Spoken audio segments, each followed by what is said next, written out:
309번째 희망락 윤영선 작가님 2번째 죽음의 집 연작 4번째 작품은 미생자 윤영선 작 등장인물 생략 곧 여기저기 거기 때 옛날 그리고 지금 프리셋 풍경소리 겨울 새소리들 또는 그런 느낌의 소리들이 아주 간간히 들린다.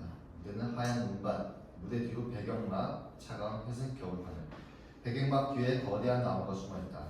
무대 앞에 정육면체 상자 16개 무대 여기저기 쌓여있다. 천천히 앉아.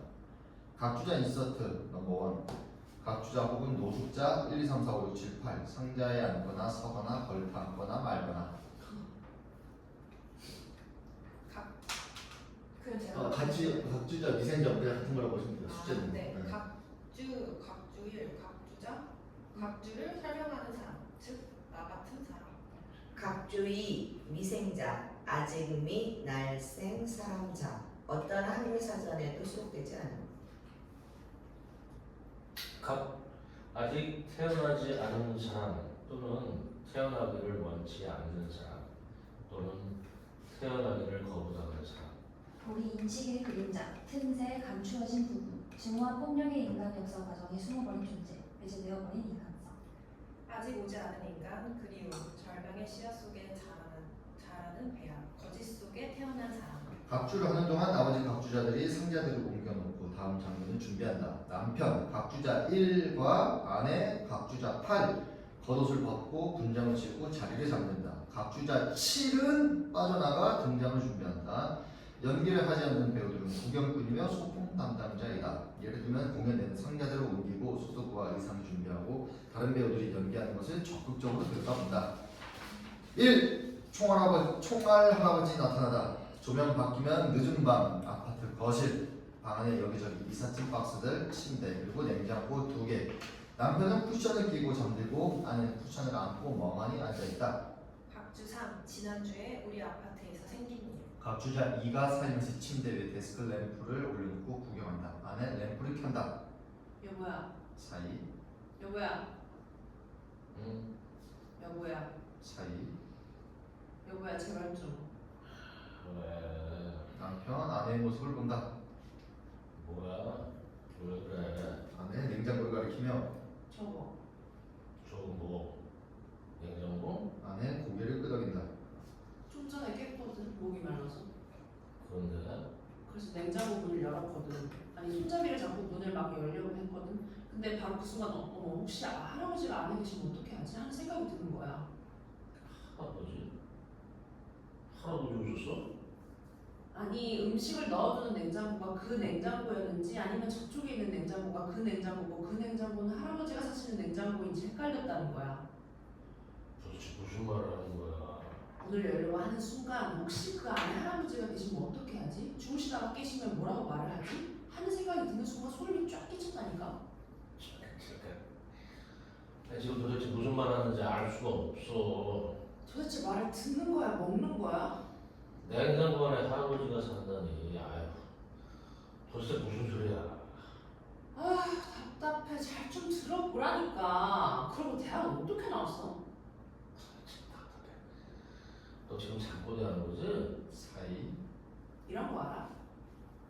뭐? 직장에서 엄청 스트레스 받으면서 일하는 거야. 그리고 퇴근하자마자 곧장 집으로 온 거거든. 아무튼 어찌어찌 해서 집 앞에 도착했어. 아 이제 집에 들어가서 편히 쉬어야지 하면서 긴장을 풀고 현관문을 열었지. 그런데 분명히 자기 집 현관문을 열었는데 눈앞에 보이는 게 방금 전까지 일했던 사무실인 거야. 그럼 그 사람 집은 어디로 갔지? 할아버지 집 들어가는 거지? 정말 답답하네. 누가 정말 그랬다는 게 아니라 그런 느낌 말이야. 아, 알았어. 그랬어. 계속해봐. 꿈을 꿨다니까. 꿈에 꿈속에서 자다 깬 거야. 당신은 방금처럼 자고 있었고 목이 말라서 냉장고 문을 열려고 하는 순간 멈칫한 거야. 이쪽 냉장고에 우리가 먹을 걸 넣어뒀고 저쪽 냉장고 안에는 어떤 할아버지가 살고 계셨거든. 꿈이란 게 그렇잖아. 말도 안 되는 것들이 너무나 자연스럽게 넘어가잖아. 아무튼 그랬어. 냉장고 문을 열려고 하는 순간 갑자기 헷갈렸다는 거야. 할아버지가 살고 있는 냉장고가 이쪽 것인지 아니면 저쪽 것인지. 그래서 문을 열면서 할아버지가 계시면 어떡하지? 뭐라고 말하지? 하는 생각을 하면서 문을 열었는데 안 계시고 대신 먹을 게 잔뜩 들어있는 거야. 이제 무슨 말을 하는 건지 알겠어? 더 모르겠어. 와, 내 남편 맞아? 정말 답답하네. 내가 더 답답하다니까. 내가 냉장고 문을 열었을 때 그랬었다니까. 문을 여는 순간 어머 내가 왜 할아버지가 계신 냉장고 문을 열까 하고 놀랬는데 문을 여니까 할아버지 대신 먹을 게 잔뜩 있잖아. 알아? 그 악몽 같은 느낌을? 알아? 내가 다른 냉장고하고 착각했다는 거? 꿈에. 냉장고 문을 열면서 여기 할아버지가 계신 냉장고고 먹을 걸 넣어두는 냉장고는 저것이구나 하는 생각이 머리를 스쳤다니까. 그런데 안을 보니까 할아버지 대신 주스랑 김치랑 이런 게 들어있는 걸 봤을 때 그 느낌 말이야. 정말 무슨 말인지 모르는 거야. 묻지 말고 그냥 말해. 그런데 자세히 보니까 냉장고 안에 할아버지가 앉아 있는 거야. 그러더니 냉장고에 있는 걸 먹기 시작하는 거야. 순식간에 우리 냉장고가 텅 비어버렸어. 그러더니 먹을 게 더 이상 없으니까 냉동실에 있는 얼음까지 꺼내서 그걸 먹더라니까. 빈 얼음 그릇을 받치고 울면서 얼음을 우두둑 우두둑 씹어 먹더라니까. 얼음 그릇에 눈물이 가득 차니까 다시 그걸 냉동실에 얼리더라. 그리고 다시 눈물이 얼면 그걸 우두둑 우두둑 씹어 먹고 나서 울고 다 울고 나서는 또 다시 얼음 그릇에 냉동실에 얼리고 너무 어처구니가 없어서 그래서 내가 막 화를 냈어. 할아버지 정말 이러실 거예요? 할아버지 냉장고는 저건데 왜 우리 냉장고에 들어가서 허락도 받지 않고 우리 음식을 다 먹는 거예요? 이러시면 우리 뭐 먹고 살아요? 그러고 소리를 지르는데 당신이 깼어. 당신이 내 얘기를 듣고 막 화를 내더니 그러더니 당신이 할아버지를 솥에다 집어넣고 삶아버리는 거야. 사이. 내가? 사이. 난 거기다 된장까지 뿌렸어. 안에 구역질을 한다. 사이. 아 개꿈이야 개꿈. 하긴 뭐 임신하면 그런 꿈도 꿀 수 있겠다. 이제 자자.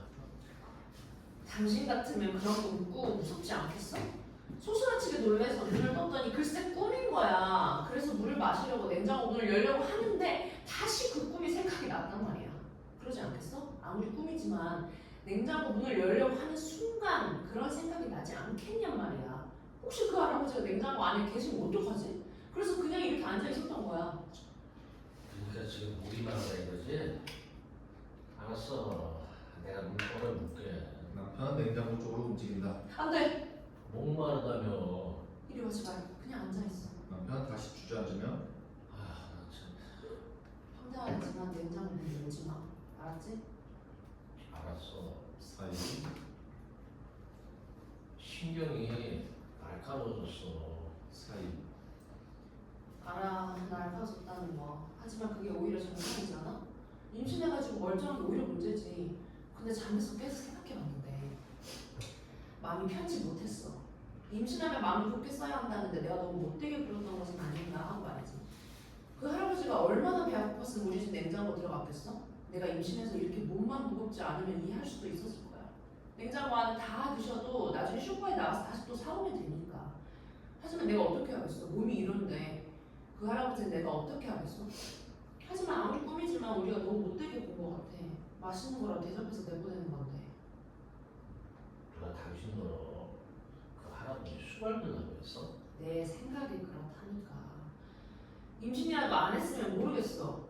하지만 이 몸으로 어쩔 수 없잖아. 그냥 나가달라고 하기만 하는 건데 당신도 너무했어. 아무리 꿈이잖아. 꿈이잖아. 꿈이라도 그렇지. 할아버지를 삶아서 먹으면 맛있다고? 아니 내가 언제? 내가 지금 무슨 소리를 하는 거야? 아 그 얘기 그만해. 기분 나빠. 이제 꿈 깼으니까 자자. 그 할아버지 꿈속에 또 나오면 어떻게 하지? 걱정 마. 이제 안 해. 내가 살만. 내가 여기서 지켜줄게. 다 필요 없어. 꿈속에서는 늘 혼자더라. 그 할아버지가 다시 오면 대접을 잘 해드릴 거야. 그만 자자. 사이. 근데 그 할아버지 정말 웃기지. 자기 그러니까 고려 때는 삼별초로 몽고군하고 싸웠고 임진왜란 때는 이순신 장군 모시고 왜군하고 싸웠고 병자호란 때는 임경업 장군 밑에서 청나라 군대하고 싸웠고 그리고 과거년 동학전쟁 때는 녹두 장군 밑에서 동학군으로도 싸웠고 광군으로도 싸웠대. 일제 때는 홍범도 장군 밑에서 독립군으로 싸웠고 40몇 년에는 지리산에서 이현상 사령관 밑에서 빨치산으로도 싸웠고 자이로 대상 밑에서 토벌대로도 싸웠다네. 한국전쟁 때는 북한군으로 싸웠고 남한군으로도 싸웠고 60몇 년 전에는 월남 가서 베트콩으로도 싸웠다고. 80년에는 광주청에서도 있었고 공수부대에서도 있었다는데 어떻게 그럴 수가 있지? 사이. 근데 내가 이걸 어떻게 다 기억하지? 여봐, 아무래도 꿈이 아닌 것 같아. 우리 내일 이사 가면 이런 꿈 다시는 안 꾸겠지? 그럼 이사가 버렸는데 어떻게 꿈속에서 만나는 사람이 거기까지 찾아오겠어? 하긴. 그래. 이제 제발 찾아. 남편 램프를 끈다. 사이. 현관벨이 울린다. 놀라 일어나는 남편과 아내. 경비랑 앞으로 7 지우씨가 읽어주세요. 어때? 응? 실례합니다. 남편 다시 램프를 켠다. 남편 일어나면 누구예요? 여보, 조심해요. 남편 현관문으로 다가간다. 누구요? 네, 경비입니다. 죄송하지만 문 좀 열어주시겠습니까? 무슨 일이에요? 한밤중에? 큰일 났습니다. 빨리 문 좀 열어보세요. 빨리요. 남편 조심스레 현관문을 연다. 아이고 이거 주무시는데 깨워서 죄송합니다. 사이. 내일 이사 가시죠? 네? 네. 그렇다는 거 알고 있습니다. 그런데요? 경비 쭈뼛거리며 거실로 들어오는 훑어보다가 냉장고가 두 개네요. 그래서요? 저 냉장고에 누구 살아요? 네? 네? 다시요. 도대체 무슨 소리예요? 나도 이러고 싶지 않습니다. 그러니까 묻는 말에 대답 빨리 해주세요. 아내 거짓말하는 사람처럼 당황해서 냉장고에 무슨 사람이 살아요? 이상한데? 그 할아버지 분명히 그랬는데 여기 1205 맞죠? 남편 이제야 뭔가 이상하다는 생각이 들고 당황하며 할아버지? 틀림없는데 1205 여기 냉장고 안에 살고 계신다고 했거든요. 할아버지가요? 그런 할아버지 모르세요? 우리 집에 할아버지 없어요. 우리 둘밖에 안 아, 살아요. 여기 산다던데. 아무튼 일단 확인해 봅시다. 저 냉장고 문 좀 열어볼까요? 아내 나가서면 아니 밤중에 이게 뭐예요? 도대체 왜 남의 문을 열나 말라 이런 거예요? 경비 약간 거만해진다. 백들이야 이사 가면 그만이라고 생각하겠지만 나 책임이 있는 사람이고 또 백들이 아직까지 이곳에 사는 이만큼 책임질 것을 책임져야지. 주셔야지. 도대체 뭘 책임지라는 거예요? 우리가 뭘 잘못했어요? 내일 이사 가는 게 도대체 무슨 잘못된 일이라도 된다는 겁니까? 그리고 냉장고가 2개 있건 3개 있건 우리 사정이에요. 그럼 이제 가 보세요. 아 정말 너무한 나만입니다. 이 시간에 관리실에 앉아 졸고 있어도 나한테 뭐라고 할 사람이 아무도 없는 사람입니다. 나도 이렇게 백들한테까지 찾아와서 푸대접 받고 싶진 않아요. 정말 미치고 환장하겠습니다. 왜 하필 이런 일이 내 근무 시간에 일어나냐 이겁니다. 도대체 왜 그래요? 좋습니다. 놀라지 마세요. 놀라지 마시고 제 얘기를 들으셔야 합니다. 잘못해서 사모님께서 유산하시더라도 절대로 내 책임이 아닙니다. 자 얘기하겠습니다. 말이죠. 할아버지가 옥상에서 뛰어내렸습니다. 네? 놀라셨죠? 놀라셨을 겁니다. 나도 놀랐습니다. 무슨 할아버지요? 근데 도대체 우리하고 무슨 그런데 더 놀라 자빠질 노릇은 이 할아버지가 말장난하는 겁니다. 도대체 어떻게 된 일이냐고 물었는데 바로 1205 냉장고 안에 산다고 그랬습니다. 내가 그래서 할아버지한테 제발 그런 짓 좀 하지 말라고 그랬거든요. 그랬더니 알았다고 하면서 가길래 그러는 줄 알았어요. 아 근데 할아버지가 담배 한 대 피우려고 나가있는데 또 옥상에서 삐우 하고 할아버지가 떨어지는 삐우 하고 떨어진 겁니다. 그러더니 옷을 탈탈 털고 일어나서 왜 안 죽지? 하는 겁니다. 아니 사람이 하늘에서 아니 이렇게 어떻게 멀쩡할 수 있는 겁니까? 대책을 강구해야겠습니다. 사람이 하늘에서 어떻게 멀쩡하냔 말입니다. 자꾸 이러면 내가 옷 벗습니다. 되게 책임질 겁니까? 우리가 왜 책임을 져요? 사람이 하늘에서 떨어졌는데 어떻게 멀쩡한 거냐고요. 주민들이 알면 얼마나 놀라겠습니까? 하필이면 왜 내 근무 시간에 이런 일이 일어나는 겁니까? 아무리 만명이 죽으셨다고 해도 어른을 그렇게 모시는 건 아닙니다. 이거 봐요. 아무리 세상이 바뀌고 일일이 땅에 떨어졌다고 해도 할아버지를 모실 데가 없어서 냉장고에 모셔 젊은 사람들이 말이야. 우리 아버지 강릉잖아요. 사이. 경비 남편에게 다가가며 자 냉장고 열어요 빨리요. 아 당신이 열어요. 여보 경비 첫 번째 냉장고 문을 두드린다. 응답이 없다. 냉장고 문이 연다. 경비가 들여다본다. 냉장고 안에 사람은 없다. 문을 닫는다. 두 번째 냉장고 문을 두드린다. 응답이 없다. 냉장고 안에서 빛이 나온다. 경비가 들여다본다. 암전. 냉장고 문 닫는다. 각주자 인서트 넘버 2 조명 바뀌면 각주자 1, 2, 3, 4, 5, 6, 7, 8 장단에 따라 몸을 흔들면서 각자 보따리에서 손거울을 꺼내고 분장 도구를 꺼내 분장을 하면서 각주사 저는 북쪽 집안에서 전해 내려오는 첫 번째 옛날 이야기. 옛날에 말이야, 아주 옛날에 그러니까 아버지하고 어머니가 결혼을 하고 첫날 밤을 보내게 되었는데 당연히 신랑과 신부가 첫날 밤에 그러듯이 아버지가 부끄러워하는 어머니의 옷을 벗기고 자기도 옷을 벗기 시작하는데 소위 말하는 합궁을 하려고 했는데 아버지는 너무나 흥분해서 숨을 거칠게 내쉬면서 발리된 그것에 잔뜩 힘을 주고 어머니의 가랑이를 벌리고 막 삽입을 하려고 하는데 그 순간 아버지가 소사치게 놀랐어. 이럴 수가. 이럴 수가. 어머니 사타구니에 누구에게나 있는 것이 보이지 않는 거야. 아버지의 발리된 성기가 굉장히 당황했을 거야. 갑자기 할 일이 없어져 버렸으니까 아버지는 이 일을 어떻게 처리해야 할지 아주 짧은 순간 고민을 했겠지. 그런데 어머니는 얼굴이 발그스름하게 상기된 채 눈을 감고 다음 동작을 기다리고 있었더래. 하지만 어머니도 순간 뭔가 잘못됐다는 느낌이 들었을 거야. 그래서 스며시 눈을 떴는데 이럴 수가. 이럴 이럴 수가. 어머니가 숨이 탁 막힌 것 같이 든 충격을 받았어. 아버지 가랑이 사이에 아무것도 없는 거야. 아무리 어머니가 남자에 대한 사전 지식이 없었다고 하더라도 최소한 남자 사타구니에 무엇이 달려있다는 것이야 당연히 알 수 있는 거잖아. 둘 사이에 묘한 친구결이었어. 어머니는 아버지가 너무 노골적으로 당신의 사타구니를 노려보고 있다는 것을 깨닫고 얼른 허벅지를 오므렸어. 그런 행동을 하면서도 어머니는 아버지의 사타구니를 지켜보았지. 아버지는 어머니의 시선을 느끼자 무의식적으로 두 손을 사타구니를 가렸어. 각주자 6 호각을 걸고 각주자 5 달려가고 나머지 각주자들은 열지어 사타구니를 가린다. 각주자 5 발로 찬다.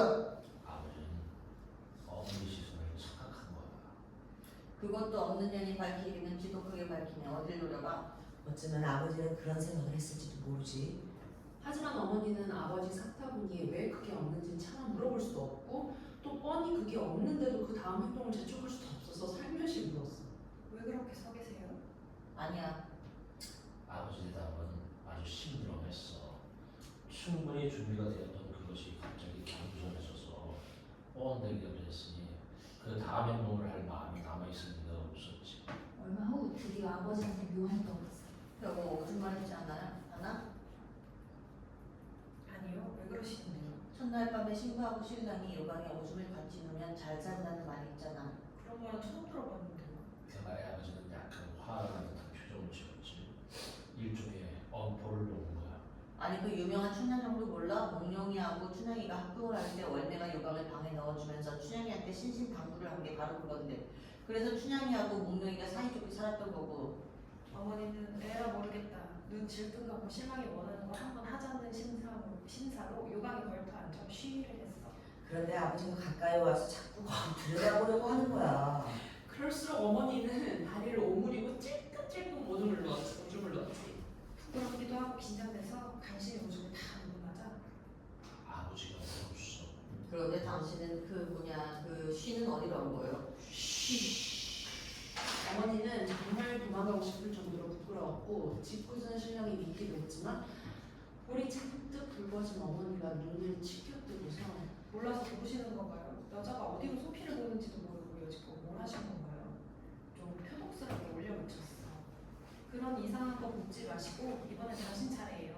아버지가 어머니 기세에 돌려 어쩔 수 없이 요강 앞에 무릎을 꿇고서 번데기가 된 그것을 잡고 조물락조물락해서 겨우 오줌을 누기 시작했지.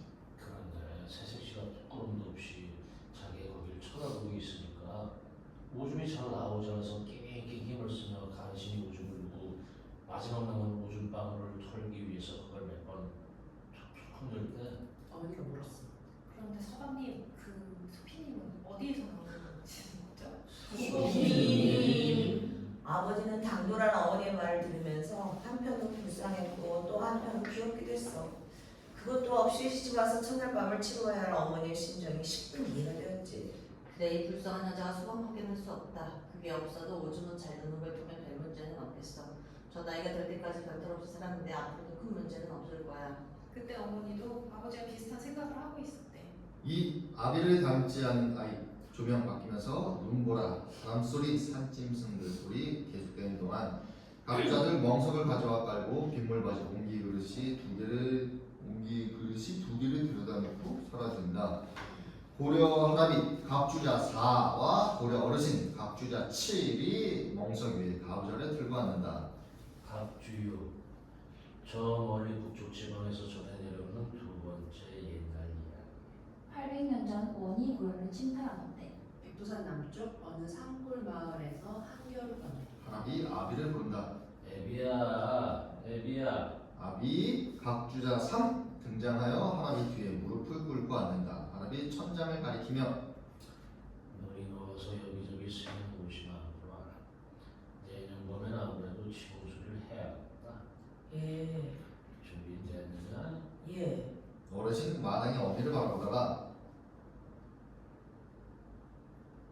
어르신 어르신. 7 정신 차리세요. 지문에 있어요. 아 7이 네. 얘기 안 해드린 거 아니에요? 아니 나와 있잖아 여기. 아니 7이라고 아니 시즌 계속됐어. 쓰는데 어르신 계속됐어. 아 자구가 착합니다. 아 예. 우선 상금 좀 보라고 해라. 애미가 준비하고 있습니다. 큰일 때문에 오셨는데 이거 대접이 시원찮아서 소용스럽습니다. 뭔 별 말씀을. 토끼 한 마리가 덫에 걸렸다고 해서 살만이 하고 있었습니다. 아 예. 사이 그런데 아기는 영광이에요. 아 예. 아비 무슨 소리 듣고 벌떡 일어선다. 애비야, 왜 그러느냐? 발자국 소리가 들려요. 전에도 그랬습니다. 무슨 소리냐? 그 재작년인가 그때요. 봉순회 때 말입니다. 그때도 새벽에 나가봤더니 눈 위에 발자국이 찍혀 있었습니다. 아주 쬐끄만 아기 발자국이. 예.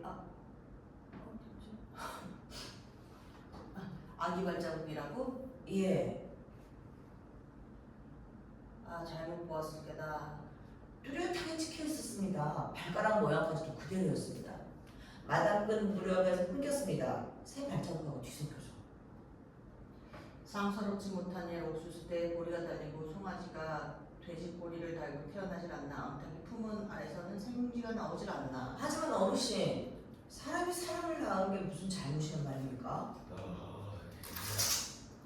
자식은 부모를 닮아야 하고 그 자식이 또한 자기를 닮은 자식을 낳아야 한다. 부모를 닮지 않은 아기가 태어나면 많은 사람들이 피를 흘리게 되는 법. 태어나서 조상을 거르고 마을과 나라의 뜻을 반항하는 자들을 사람이라 부를 수 없는 법. 사람의 몸뚱이를 하고 태어났을 뿐 그런 것들은 이 세상에서 태어나지 말았어야 하는 것들이야. 서두르게. 어르신, 자네 마음은 이해 안에만 어쩌겠는가 없게 다 엇보인걸. 이런 일을 하는 나도 무척 힘이 든다네. 하지만 어떡하겠는가. 어서 가서 데려오게. 멀리서 짐승 오는 소리. 아비 억지로 일어나 나간다. 고려 어미 각주자 2가 무대 뒤에서 등장. 머리에 깊이 오르는 무쇠소틀이고 눈밭을 가로주고 무대 가운데 눈밭으로 나온다. 무대 밖에서 미친 여자 각주자 6이 소리를 지르며 무대 뒤로 등장. 나도 봤지. 나도 봤어. 아기 발자국 봤지. 아니 저 미친년이 또 아기 발자국 봤지. 아기 발자국. 사람이 갑자기 사나워진다. 참 미친년. 거기 뭘 봤다고? 도끼자를 다리 몽둥이를 부셔버렸다고 다. 부정적이 전에 어서 서두릅시다. 애비야, 어서 데려오너라. 아비 다시 무대 안으로 달려 들어서며 아버님, 아기가 없어졌습니다. 아기가? 사이 큰일이구나 큰일. 산짐승 으르렁거리는 소리, 옹기에 물 떨어지는 소리, 미친 여자의 구음. 조명 바뀌면 어미 미친 여자의 구음을 타고 여우냐 승냥이냐 늑대냐 일이냐 너희들 왜 왔니? 그 흰 이빨로 내 가슴을 물어뜯으려고? 너희들도 너희들한테 맞는 몸뚱이를 타고나지 못해 이 어두운 밤 눈보라를 맞고 차가운 발 적시며 여기까지 온 거니? 내 뱃속에 들어있던 아기는 몸뚱이만 여기 남겨놓고 이 하얀 겨울밤에 어디 간 거니? 삽장문 흔드는 소리는 그 아기가 내는 거니? 민두겁을 뒤집어 썼을 뿐 사람답지 않은 것들이 널려있는 이 세상에 아비를 닮지 않았다고 해서 3-7일도 안 된 아기를 내다버리는 법이 어디 있니? 날개를 달고 나온 아기 장수도 아닌데 이 하얀 겨울에 내다버리는 법이 어디 있니? 아기야 몸뚱이만 우세소세 나무 옮겨놓고 너는 어디 가니? 긴 사이. 아기야 내 뱃속에서 장난치고 놀던 내 아기야. 내 얘기를 듣고 내 노래를 듣고 놀다가 따스한 햇볕에 배를 드러내주면 얼마나 좋아했니? 내 숨을 따라 숨쉬고 내 손길을 따라 옹알거리던 아기야. 사이. 너는 가벼웠구나. 우세소에서 잊고 있는 건 네가 아니야. 너는 다시 돌아올 거야. 너를 내 뱃속에 다시 집어넣고 다시 낳을 거야. 살도 뼈도 우세처럼 튼튼한 아기를 낳을 거야. 이 세상 어느 누구도 네 머리카락 하나를 건드리지 못할 거야. 누군가 널 먹으려 하면 이빨이 모두 부서져 버릴 만큼 단단한 아기를 낳을 거야. 누가 널 해치려 하면 그 자를 먼저 죽일 수 있을 만큼 힘센 아기를 낳을 거야. 서서히 앉아. 구음은 계속된다. 각주자 인선 넘버 3. 구음 끝나고 조명 바뀌면 각주자들 1, 2, 3, 4, 5, 6, 7, 8 제자리에 돌아와 있다. 각주유 첫 번째 옛날 이야기 계속.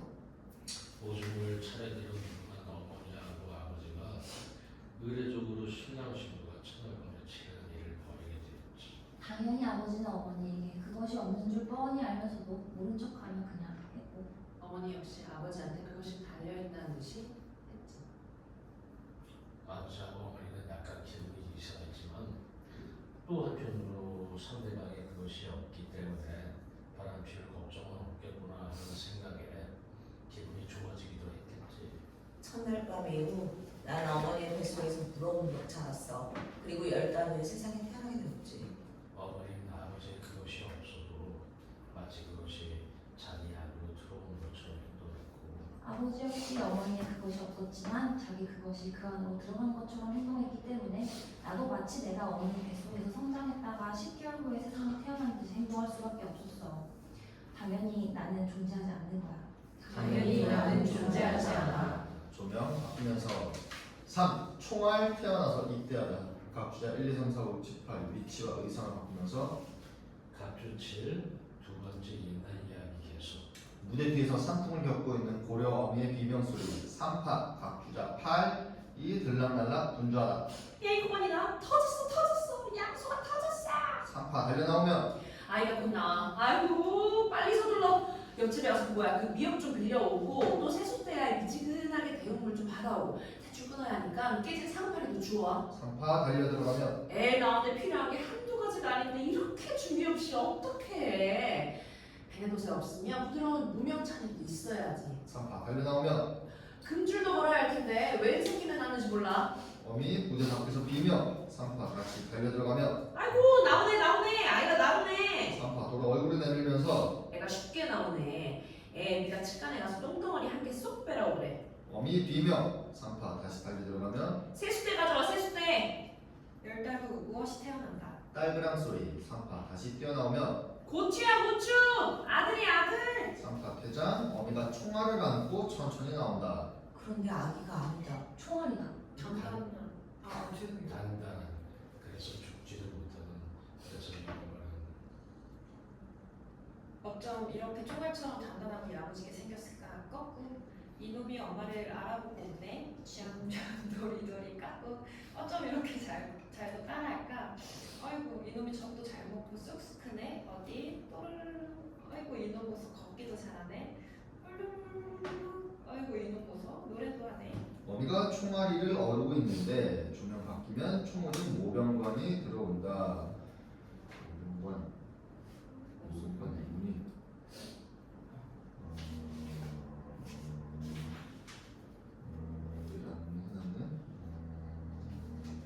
제가 얘기하거든. 저기요 모병관 무대에 들어서면 제가요 오고 싶어서 온 게 아니거든요. 누구세요? 내가요 우리 부대에서 내가 제일 한심한가 봐요.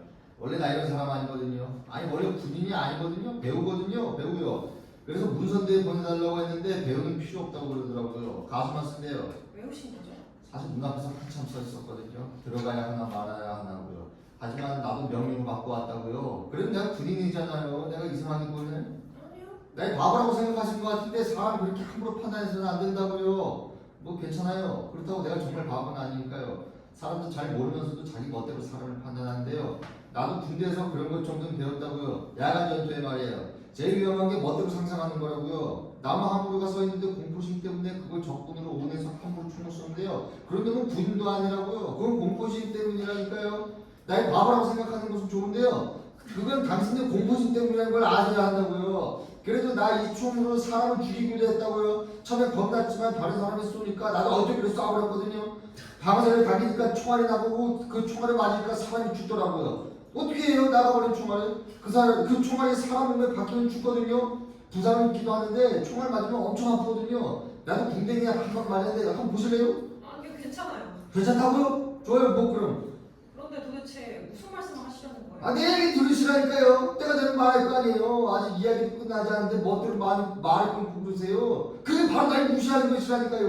혹시 우리 총알 때문에 오셨나요? 아, 정말 왜 이러시는 거예요? 내가 할 말을 그쪽에서 미리 해버리면 내가 정말 바보가 되버리잖아요. 그건 얘기가 아니잖아요. 그럼 우리 총알이 군대 보내는 거 맞나요? 나 정말 화나게 만들어버리네요. 내가 화 안 내는 거 얼마나 노력했는데 정말 왜 이러는 거예요? 내가 그 말 하기 힘들어서 지금까지 참고 있었는데 그쪽에서 해버리면 난 뭐가 되는 거예요? 어미 비명을 지르며 총알이를 들어 입안에 넣으려는 순간 모범관이 달려들어 어미를 밀쳐버리고 총알이를 떼앗아 총에 장전한다. 어미가 다시 일어나 모병관에게 달려들어 총소리를 잡는다. 총알아! 동시에 암전 모병관 얼결에 어미에게 총을 발사한다. 어둠 속에서 총소리. 각주자 인서트 넘어갔고 조명 바뀌면 각주자 1, 2, 3, 4, 5, 6, 7, 8 자료를 내고 분장을 하고 앉아있다. 8. 첫 번째 옛날 이야기. 하지만 거짓말은 오래가지 않고 아버지하고 어머니는 그걸 알고 나름대로 방법을 갖고 왔다 했는데 아버지는 밖에서 다른 여자, 당연히 사타구니에 그것이 달려있는 다른 여자와 관계를 맺어서 진짜 아기를 만들고 있었고 어머니는 어머니대로 이미 다른 남자, 당연히 사타구니에 그것이 달려있는 다른 남자와 관계를 가져서 성공리에 그 남자의 씨앗을 뱃속에 키우고 있었어. 어느 날 어머니가 말했어. 임신을 한 것 같아요. 그랬을 때도 아버지는 이렇게 믿은 거야. 불쌍한 여자 도저히 일어날 수 없는 일을 상상하다니. 그러면서 능청을 떨었지. 이제부터 힘든 일은 하지 마라. 어머니는 어머니대로 마찬가지였어. 불쌍한 영감. 내가 당신을 위해서 얼마나 마음고생을 하고 있는지 알고나 있나.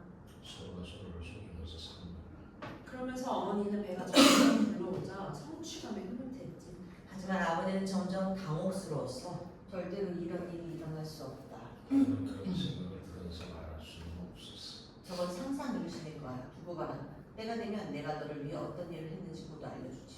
그러면서 한편으로는 흐뭇해하기도 한 것 같아.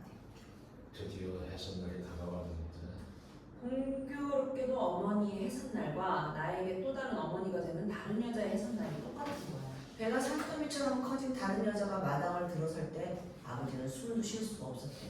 이럴 수가. 이럴 수가. 설마 그 다른 여자가 해산날에 맞춰 집으로 들어올 줄이야. 꿈에도 꾸지 못했을 거야.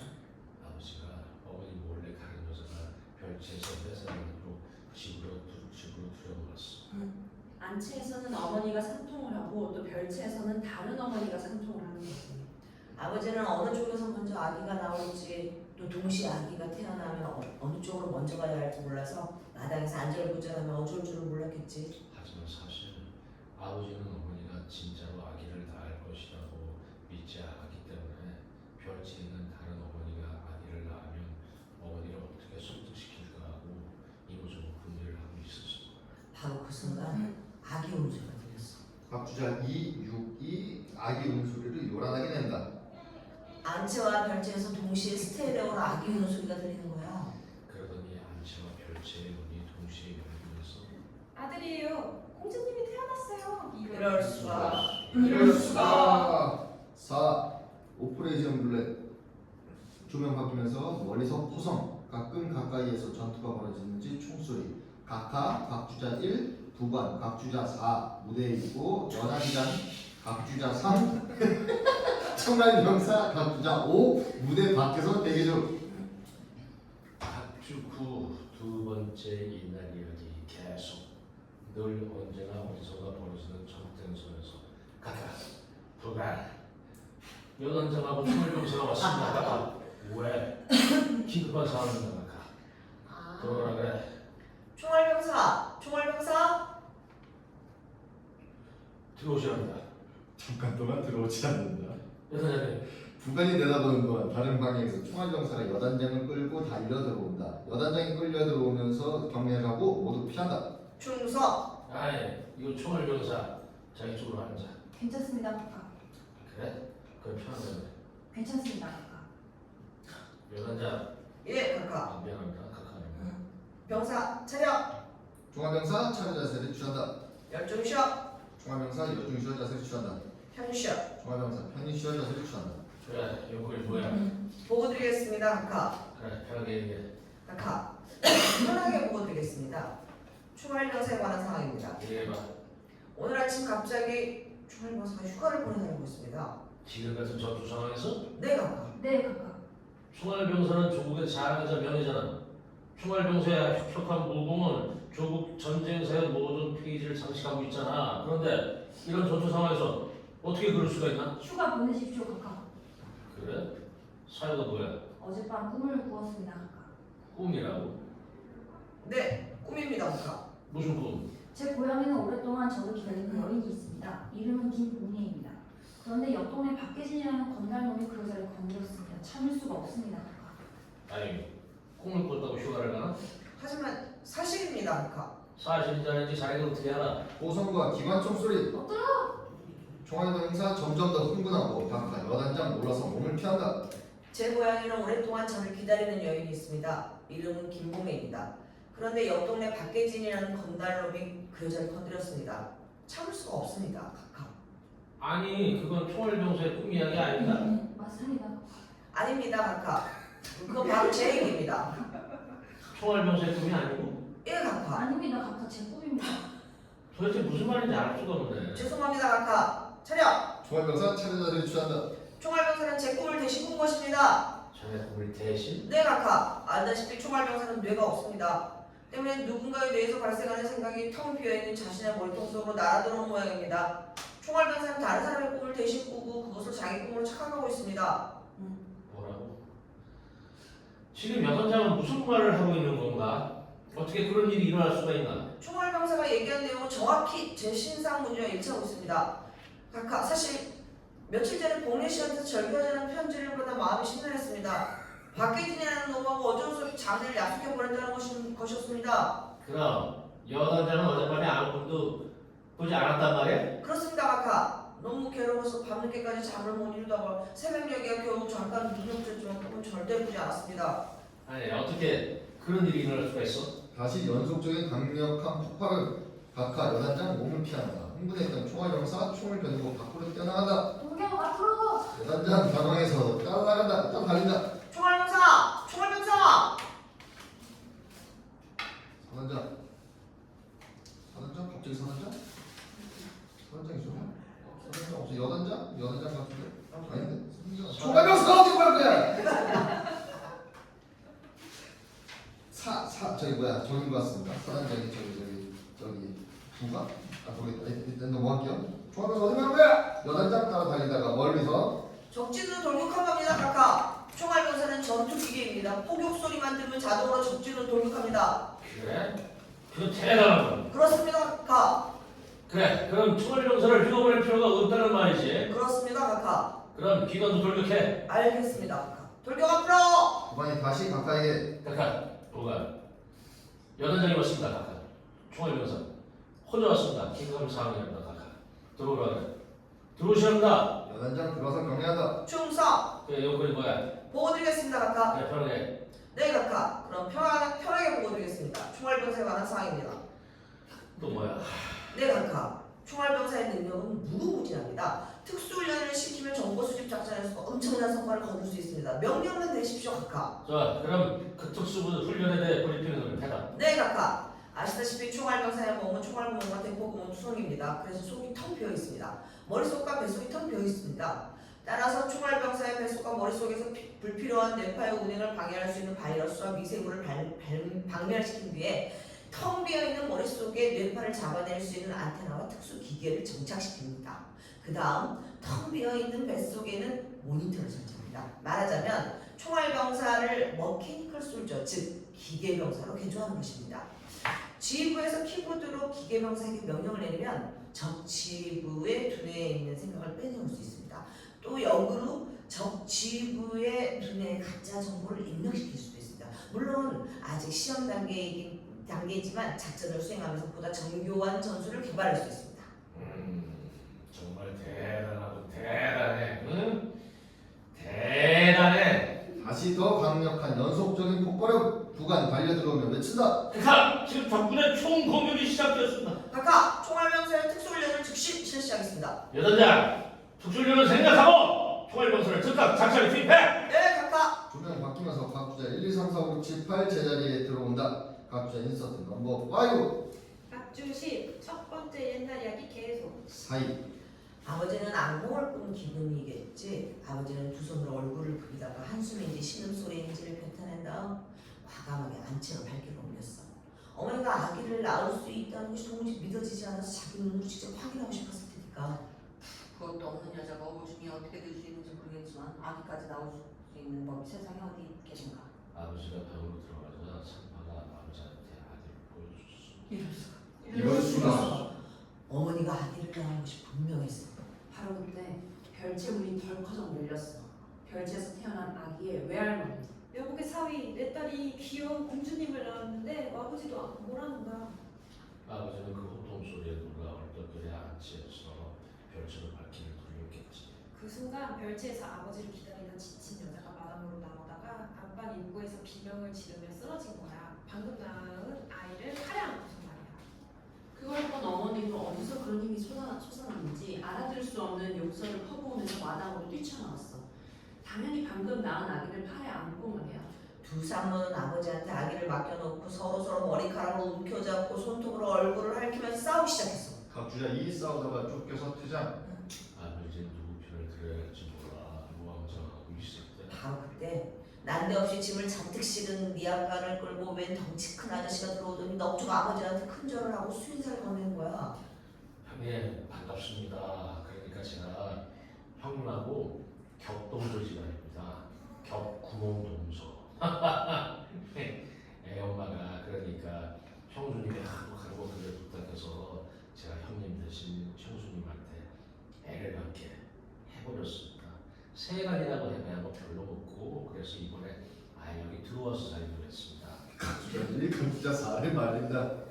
난감해진 아버지 머릿속은 옥양모처럼 하얗게 번해버려서 아무 말도 떠오르지 않았대. 각 주자 5, 각 주자 7에게 옥양목을 씌우면서 각주 11. 옥양목. 생목보다 발이 고운 문명의 필요. 발이 썩히고 얇고. 니아가 아저씨가 아버지의 양쪽 팔에 안긴 두 아이를 보더니 흐뭇한 표정을 짓는 거야. 형님 이놈이 아들이죠? 이놈은 꼭 날 닮았네요. 그리고 이쪽의 기집애는 꼭 치엠이 그대로네요. 아이고 사실 아까 도망간 기집이 제 집사람입니다. 아니 이게 어떻게 사람 머릿속에 옥양목이 들어갈 수 있을까? 그런 생각을 하는 순간 아버지가 갑자기 현미증을 느꼈어. 니아가 아저씨가 그런 아버지를 보면서 실실 웃더니 이렇게 말했어. 형님 방금까지 까맣던 머리털이 어떻게 금방 하얗게 새어버릴 수가 있습니까요? 어머니는 갑자기 하얗게 변해버린 아버지의 모습에 충격을 받고 혼절을 벌였지. 암전. 5. 남녀의 어둠 속에서 단속적인 기계음. 각주 12. 두 번째 옛날 이야기 계속. 조명 바뀌면 기계병사로 변한 총알병사 서서히 무대 앞으로 전진한다. 무대 한쪽에 종군 기자 등장. 안 나왔네. 여기는 치열하고도 치열했던 조국전쟁이 끝난 현장입니다. 너무나 길고도 길었던 이번 조국전쟁은 아군의 절대적이고 결정적인 승리로 끝났습니다. 이번 승리를 이끌어낸 결정적인 작전은 바로 오퍼레이션 블리트 총알작전이었습니다. 무제한 정보전과 무한정 신경전, 무차별 성내전의 성능까지 보유한 기계병사, 우리의 위대한 총알병사를 앞세운 오퍼레이션 블리트 총알작전은 조국전쟁사의 가장 위대한 작전으로 기록될 것이고 그 주인공 우리의 위대한 총알병사는 조국전쟁사의 가장 위대한 전쟁 영웅으로 기록될 것입니다. 그러나 안타깝게도 최근 총알병사에게 에러가 발생하기 시작했다고 합니다. 모니터에 커다란 나무나 새가 뜰 때가 있고 그럴 때면 총알병사는 비명을 지르면서 경련을 일으키고 때로는 모니터에서 선혈을 낭자하게 흘리기도 한다고 합니다. 또한 총알병사의 몸에서 실제로 나무 줄기가 자라나고 기계 머릿속에서 시도 때도 없이 새소리가 들린다고 호소한다고 합니다. 하지만 이제 위대한 기계병사 총알병사의 신화도 역사의 무대에서 대장할 때가 되었습니다. 총알병사보다 훨씬 뛰어난 최첨단 전자무기가 속속 개발되어 총알병사는 곧 용도 폐기될 예정이라고 합니다. 엄청난 폭발은 종군기자 참호에 뛰어든다. 예병사가 서서히 무너진다. 종군기자 무너진 총알병사를 바라보면서 속보입니다. 우리 총알병사가 방금 자폭했습니다. 방금 여러분께서 들으셨던 폭음이 바로 그 소리였습니다. 총알병사가 자폭한 경위와 피해 상황에 대해서는 소식이 들어온 대로 바로 전해드리겠습니다. 조명 바뀌면 무대 뒤에 거대한 나무, 그 속에서 나무 여인이 춤을 춘다. 누군가를 찾는 듯 멀리 있는 누군가에게 향하듯 팔을 뻗는다. 노래, 나무 여인의 노래. 전쟁에 끌려나간 총알병사는 다시는 집에 오지 못했네. 누군가의 소총 속에 장전되어 적진을 향해 돌진했다네. 전쟁 나간 총알병사 기다리다 사람이란 여인이 나무가 되었네. 다리는 뿔이 되고 팔은 가지 되고 하늘까지 목이 자란 나무가 되었네. 누군가를 죽이려고 날아간 총알, 라일락, 아카시, 능소화, 코스모스 그 많은 꽃들을 떨어뜨릴까봐 나무 여인 그 총알 받아들였네. 온몸에 총알구멍, 대포구멍, 그 위에 훈장들이 주렁주렁주렁. 어느 날 그 나무 곁 지나가지만 그 나무 누군지 모르네. 나무 여인의 슬픈 춤, 하늘에 번개 불 때 암전. 각주자 인서트 넘버 6. 조명 바뀌면 각주자들 1, 3, 6, 7, 8 자리에 돌아와 있다. 각주 13. 첫 번째 옛날 이야기 계속. 그 후 사태는 점점 더 비극적으로 변해갔어. 아버지는 어머니를 믿지 않았어. 사타구니에 그것도 없는 여자가 아기를 낳을 수는 없다. 그게 아버지의 생각이야. 그래서 분명히 어디서 아기를 데려다가 어머니가 낳았다고 속이는 것을 생각했지. 아버지는 그런 어머니에 대한 심한 배신감과 함께 불신이 싹트기 시작했어. 그것도 없는 여자를 불쌍해서 여겨서 이렇게 나누러 데리고 살았는데 그걸 동거하기 전에 나를 듣고 이제는 난데없는 기도서만 가지고 외쳤어? 무조건 어머니가 괘씸한 거야. 그건 어머니도 마찬가지. 아버지하고 어머니는 그런 배반감과 불신감에 덧붙여 아예 그것도 없는 사람이라고 서로 노골적으로 무시하기로 작정을 했지. 그래서 서로 얼굴이라도 마주치면 정작 할 말은 입안에 담아버리고 서로 코웃음을 치며 서로의 사타구니에 불결한 것이라도 있다는 듯이 경멸과 저주의 시선을 보내면서 아마 속으로 이렇게 말했는지도 모르지. 병신 그것도 없는 놈. 병신 그것도 없는 년이. 아버지는 어머니 근처에 가기도 싫어했고 서로 얼굴 마주치는 것도 불편했지만 별채로 옮기면 니아까 아저씨가 안채를 찾아야 할 것 같아서 어쩔 수 없이 안채를 먹으려고. 그런 아버지의 처사에 토라진 별채의 어머니는 니아까 아저씨와 자연스럽게 서로 어울렸겠지. 그렇지만 가끔 니아까 아저씨가 안채에 들릴 때도 있었고 그럴 때면 아버지는 그 틈을 타서 별채에 들어갔겠지. 그러다 보니 안채와 별채에 들려는 아버지와 니아까 아저씨의 순번이 무작위로 되어 누가 살고 있는지 알 수 없게 되어버렸었겠지. 우리 집안은 점점 더 묘하게 변해버렸어. 어머니들은 자기가 좋아하는 남자들을 끊임없이 끌어들였고 또 그 남자들은 남자들 나름대로 다른 여자들을 끌어들여서 집안에서 태어나는 아기들은 이제 누구 자식인지 알 수도 없었어. 그러다가 누가 진짜 부모이고 누가 진짜 자식인지 알고 싶다는 생각이 누군가의 머릿속에서 떠오를 때면 모두 나서서 악을 쓰고 삿대질하고 손질하고 맞짱 뜨고 급기야는 칼부림이 일어나기도 했대. 도끼를 들기도 하고 때로는 총을 쏘기도 했다. 믿을 수 없겠지만 언젠가는 누군가가 박격포를 쏴버린 적도 있었다. 그야말로 진짜 전쟁이었다. 각주자 4. 도끼 들고 등장. 다 죽여. 총소리, 각격포 소리. 각주자들이 전쟁을 한다. 무대 위에 쓰러진다. 총알 할아버지가 그 전쟁에 끼어들어 활약을 한 적도 몇 번 있었대. 정말 불행한 일이었어. 나는 그런 아버지와 그런 어머니의 거짓 속에서 생겨났어. 비록 거짓 속에 탄생했지만 나는 엄연히 탄생해서 존재하고 있었어. 하지만 동시에 나는 존재하지 않아. 사이. 나는 거짓 속에 존재하지만 진실 속에서는 존재하지 않아. 나는 거짓 속에 존재하지만 진실 속에서는 존재하지 않아. 조명 바뀐다. 6. 미생자. 조명 바뀌면서 바람 소리. 각주자 혹은 노숙자들이 바닥에 쓰러져 있는 상태에서 총알 할아버지 무대 뒤에서 등장하여 눈밭을 가로지른다. 각주 14. 여기 혹은 저기 혹은 거기에서.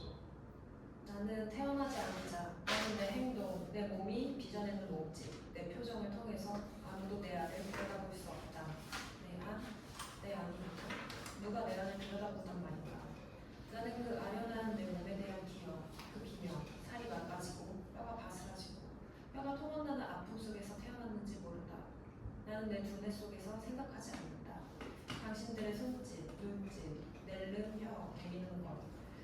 방귀 그 모든 것들에 대한 기억과 함께 분해된 자다. 내 몸을 채붙이면서 그 피를 부르는 증거이면서 팔다리가 부서지고 뇌수가 터지며 울부짖는 자이다. 아니다. 총알병사가 총알 할아버지. 맞아요. 바늘하고 수 있어? 너희들 몸을 가진 인간들 충농증, 이빨 빼기, 두드려 맞기, 배수술, 월경, 섹스, 출산, 고막이 터지는 사람, 너무나 비명을 질러 너무나 많은 절기로 피가 멀어버린 인간. 저기 원산폭격 때 똥통 속에 숨어서 평생 얼굴에 똥냄새 풍기는 여인이 지나가네. 저 여인을 쫓아라. 저 냄새나는 여인을 쫓아내라. 너희들에게 똥냄새 풍기라. 저기 댕가당 차린 머리통 벽지에 묻혀있고 머리 몸뚱이는 저 멀리 산속에 묻혀있는 공양왕이 지나간다. 머리통은 몸뚱이를 만나러 가고 몸뚱이는 머리통을 만나러 간다. 가다 틈틈이 쉬면서 한 땀 한 땀 깁는 거야. 몸이 너덜거려서 기어도 금방 뜯어지지만 그래도 그냥 재미삼아 하는 거라고. 그냥 소일거리로 뭔가 일이 있어야 하니까 가끔은 내 몸에 난 구멍을 세워보기도 하고. 나는 몸이 없기 때문에 너희들처럼 고통당하지 않는다. 나는 태어나지 않았기에 나는 그저 너희들을 지켜볼 뿐이며 너희들이 날 원하지 않기 때문에 나는 태어나지 않는다. 너희들은 태어나서 죽지 않고 살아있는 것들아. 누가 내 찢어진 몸을 기어주고 누가 노래를 불러 내 몸에 박힌 총알을 뽑아줄까? 바람 소리. 내 집은 어딨지? 내 집 말이야. 코를 킁킁거리면 쥐 오줌과 빗물로 얼룩진 벽지와 천장의 퀴퀴한 냄새들이 공기 속에서 몸을 떨고 눈길이 닿는 모든 것, 장독대, 햇빛에 건들거리는 감나무 잎사귀, 템바로에 뒹구는 떼해던 걸레, 찌그러진 세숫대, 대불 아래 고무신, 닭똥, 호꼬, 꼬꼬꼬꼬대. 여긴 집이 아니야. 나 언젠간 집에 돌아가려면 그렸어. 집에 도착하면 두레박으로 내장이 얼어붙는 찬물을 길어올려 벌컥벌컥 들이마시고 멋지게 격려 연습을 한 뒤 텃밭에 자라나고 있는 갓, 쪽파, 유채꽃 위에 오줌을 갈기고 칡간옆 돼지우리에서 흘러나오는 오물 피에 하얗게 바랜 내 고무신 발자국이 수백 번 수천만 번 찍혀있는 마당으로 한켠에 엽기와 민들레와 고들빼기가 자라는 마당으로 들어가는군. 일어서서 어디로 가야 할지 망설이는 할아버지. 어깨에 총을 건다. 여기저기 죽어있는 병사들 혹은 노숙자들 알면으로 뒤물고 있다. 암전. 7. 내가 누구냐? 조명 바뀌면 일장의 아파트 거실. 박주시고 지난주 우리 아파트에서 생긴 일 계속. 아이가 누굴 닮았을까? 글쎄, 누굴 닮았을 수 있어?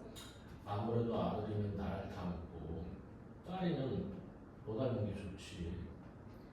그러면 좋지만 어떻게 꼭 그렇게 되나? 신기하게도 둘을 꼭 반반씩 닮는다고 그러던데. 사이.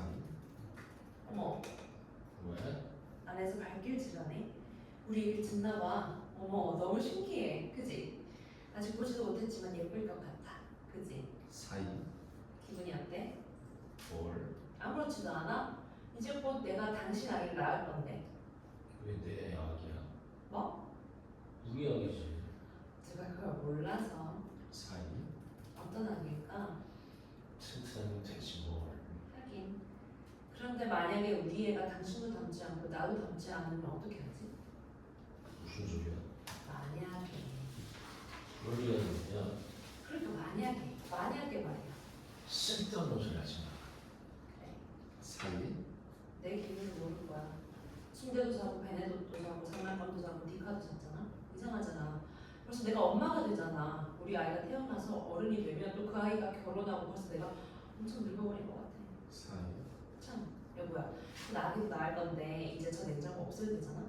그때 냉장문이 열고 총알 할아버지가 나타난다. 경악해서 벌떡 일어나는 hun부. 사이. 한참을 바라보다가 누구세요? 누구냐고? 누구세요? 나 몰라? 할아버지 누구세요? 그래 할아버지다. 할아버지 누구시대 우리 집 나를 몰라? 모르는 내가 누구세요? 내가 누구냐고 이놈들아. 내가 누군지 모른단 말이냐? 총알 거의 울부짖는다. 내가 누구냐? 조명 바뀌면 그들의 감기 꿀때가 다가옵니다. 끝. 싫어. 몰라.